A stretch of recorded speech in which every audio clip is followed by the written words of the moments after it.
Envie agora suas dúvidas para o e-mail tatiana.r.m@uol.com.br tatiana.r.m@uol.com.br e a doutora Tatiana irá esclarecer pessoalmente e detalhadamente todas as suas dúvidas.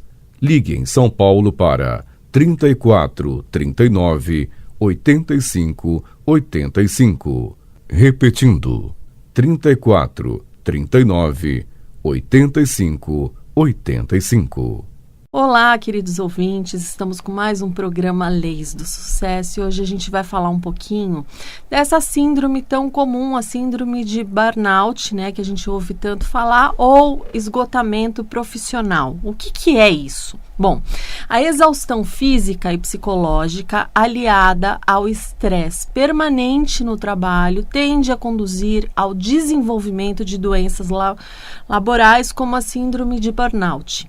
A principal causa da doença é justamente o excesso de trabalho. Então, essa síndrome ela é comum em profissionais que atuam diretamente sob pressão e com responsabilidades constantes. Então, nesse contexto, são inseridas principalmente aquelas profissões que presumem cuidados com as pessoas, como enfermeiros, médicos, policiais, agentes penitenciários, professores. Então, o termo burnout, ele é definido segundo o jargão inglês como aquilo que deixou de funcionar por absoluta falta de energia, aquele que chegou ao seu limite com grande prejuízo em seu desempenho físico ou mental. A síndrome de burnout, ela é um processo iniciado com excessivos e prolongados níveis de estresse, tensão no trabalho.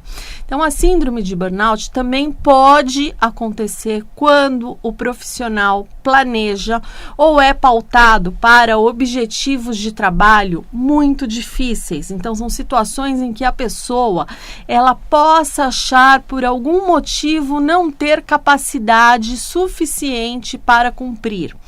Então, essa síndrome, ela pode resultar em estado de depressão profunda e, por isso, é essencial procurar apoio profissional no surgimento dos primeiros sintomas.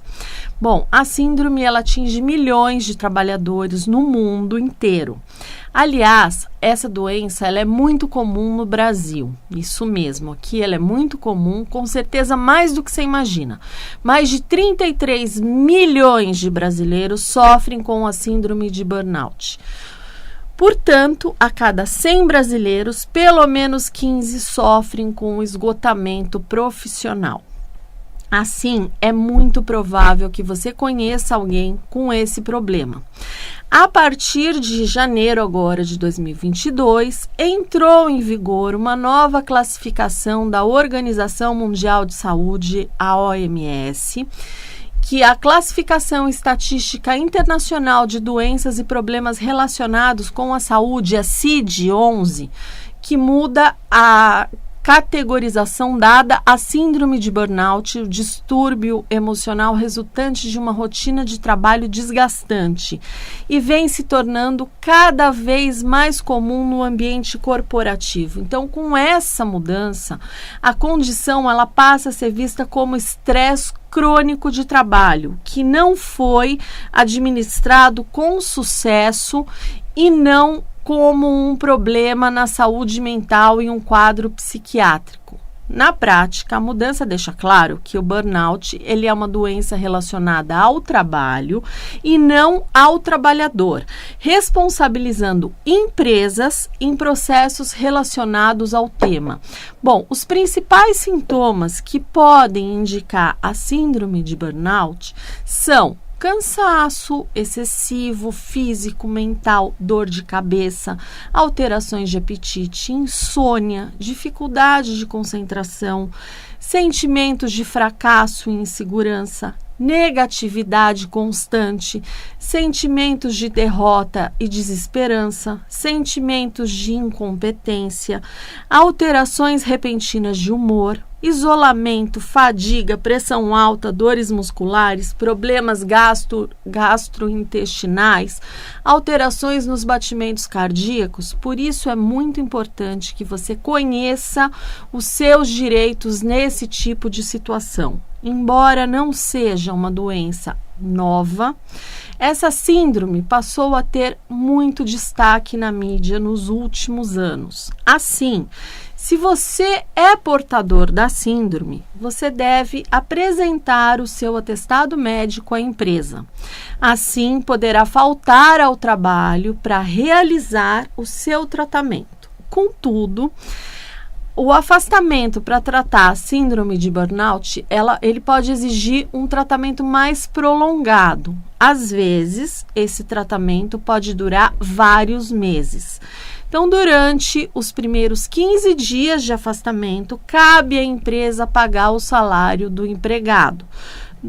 Normalmente, é a empresa que paga. Em seguida, o INSS passa a ser responsável, ou seja, nos primeiros 15 dias você recebe o salário da própria empresa. Se o tratamento durar mais de 15 dias, você deve pedir um benefício previdenciário ao INSS. Precisou se afastar do trabalho por mais de 15 dias para tratar o seu problema de saúde, deve requerer ao INSS o auxílio doença acidentário, agora chamado de auxílio por incapacidade temporária acidentária, nome após a reforma da Previdência, que nada mais é que um benefício destinado aos segurados vítimas de acidente do trabalho ou acometidos por doença ocupacional. No caso da síndrome de burnout, é acidente de trabalho. Então, você vai precisar dos seguintes documentos: documento de identidade, carteira de trabalho, atestado médico com indicação do motivo e da duração do afastamento, receituários, exames e outros documentos referentes à doença, comunicação de acidente do trabalho, o CAT.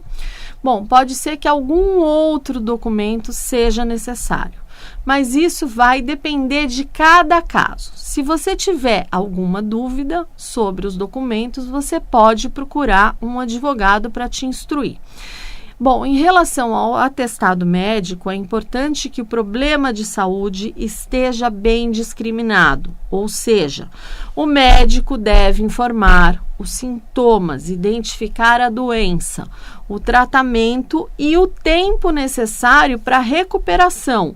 Se você estiver fazendo acompanhamento psicológico, também deve providenciar uma declaração do psicólogo com essa descrição. Bom, qual o valor do benefício?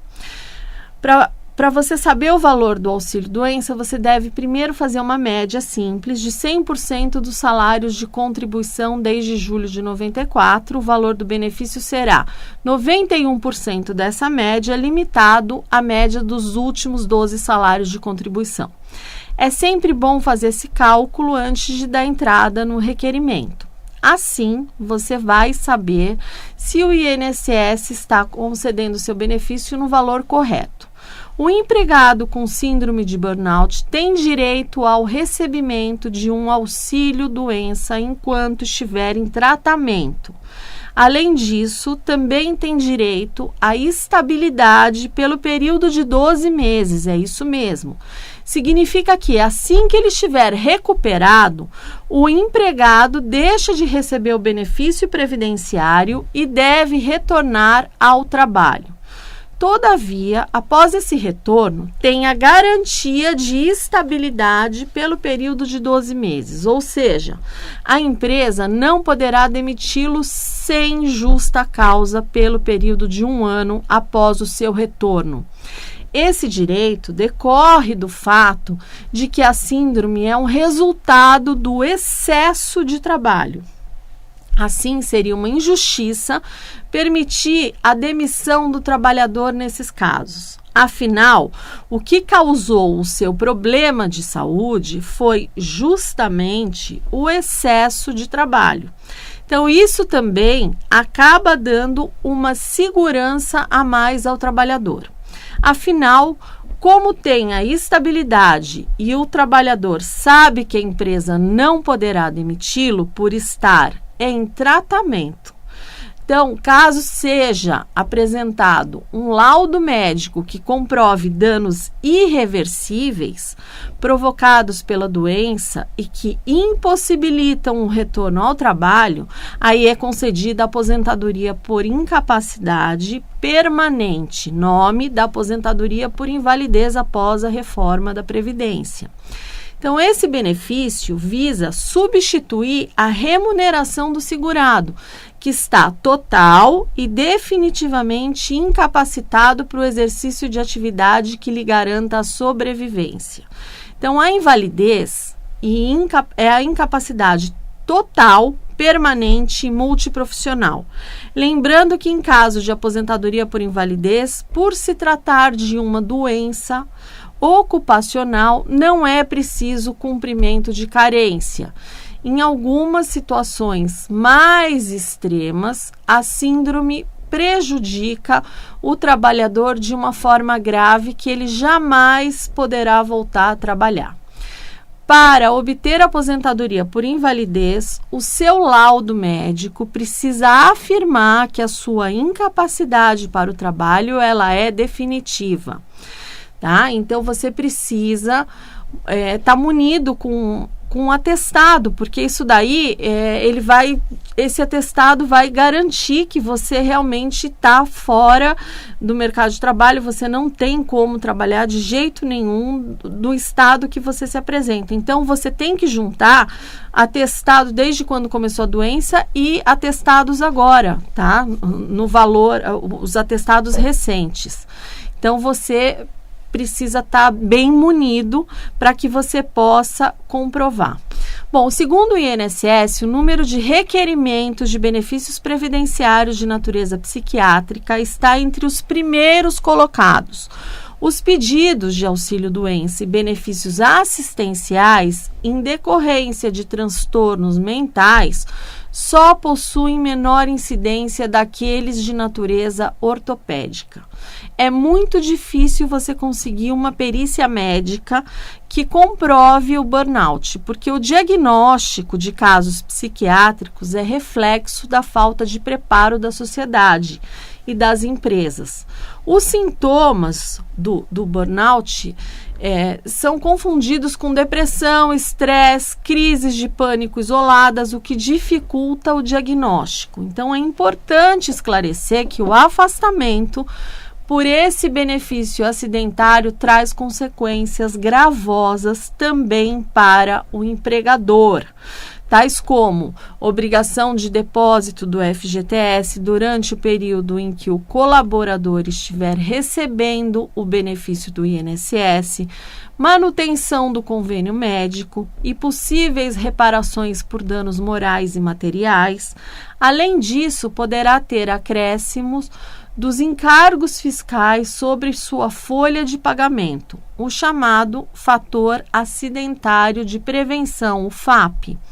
Esse fator poderá aumentar a tributação de acordo com a quantidade de benefícios acidentários ligados ao estabelecimento no intervalo de tempo referente aos últimos 2 anos. Por isso, as empresas elas devem ficar atentas à pressão sobre a qual os colaboradores estão sendo expostos, como é a relação de trabalho dos funcionários e buscar cada vez mais preservar a saúde mental de todos. A síndrome de burnout ela é um acidente de trabalho. Portanto, o empresário ele tem que cuidar dos seus funcionários da melhor forma possível, até para o bolso dele, para evitar não só os possíveis transtornos físicos, como também doenças mentais. E além de campanhas sobre a saúde mental, as empresas elas devem expor o tema com clareza aos funcionários, conversando sobre os sintomas e o diagnóstico de burnout, para que as pessoas possam identificar caso estejam passando pela síndrome e tomar medidas assertivas para curar o transtorno da melhor forma possível. Portanto, essa síndrome ela vem reforçar a necessidade das empresas de dar uma atenção maior ao problema, buscando medidas preventivas e efetivas relacionadas à saúde e segurança no ambiente de trabalho, se atentando e acolhendo os funcionários que possam estar passando por esse tipo de situação, evitando essa síndrome no ambiente corporativo. O home office, por exemplo, se tornou uma rotina para muitos profissionais. No entanto, nem todos conseguiram se adaptar com a junção do ambiente de trabalho ao de casa. Então, muitos relatam desânimo, dificuldade de raciocínio, ansiedade, irritabilidade, sensação de incapacidade, diminuição da motivação e da criatividade, entre outros sintomas. Então, a privação do sono também é um forte gatilho para a síndrome. Quando o profissional não dorme o suficiente para ser produtivo ou trabalha até tarde da noite, prejudica a rotina do sono e desregula o relógio biológico. Isso resulta em uma extrema exaustão, pois o organismo, que já está habituado com um determinado padrão de sono, sofre um forte impacto, precisando de tempo e resistência para se adequar às mudanças. Então, para suspeitas da síndrome de burnout, recomenda-se buscar auxílio médico especializado para avaliação do quadro e orientação quanto ao tratamento. Então, se o trabalhador observar que se encontra incapaz para o trabalho, por mais de 15 dias, como falei agora há pouco, é necessário agendar uma perícia no INSS com a documentação pessoal, com RG, CPF, comprovante de residência, carteira de trabalho, ou carnês e guias de pagamento da Previdência Social, laudos e atestados que comprovem a incapacidade para o trabalho. Esses laudos médicos são super importantes.